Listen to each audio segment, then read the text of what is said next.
Wow! Ayan guys, andito na naman tayo. Saan? Sa bukid. Na may konting bundok na nakapaligid sa atin. Ayan o, kung makikita nyo nga pala, dito kami ngayon ulit sa silihan. Dahil walang kamatayang sili at saka upo ang kukuhanin na naman natin ngayon. Guys, so imitas na naman tayo. Samahan nyo kami. Ayan, starting from now, siya'y namimitas na. Tignan mo, tanungin mo kung ano ginagawa. Hoy!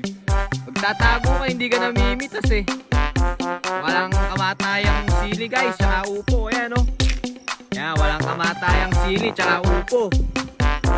Kung makikita nyo guys, tignan mo, tinataktak niya na yung bawat sili. Kasi nakikipitas na naman siya. Yan, napakaluwang niyan guys. Pero yan, makikita nyo na yan, hindi sa amin yan. Kami nakikipitas lang.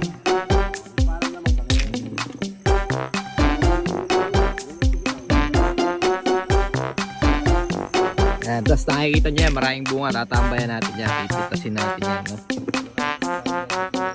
Yan. Dahil sa sobrang tanga natin ngayon guys, tignan mo kung gaano karami nakukuha natin kasi puro tayo daldal.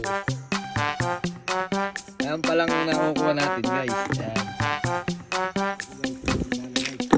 Sila guys, nakakatigis-tigis ang timba na yan, ayun, no? Yan, yan ang pinakamagaling sa aming mamitas yan. Tsaka yun.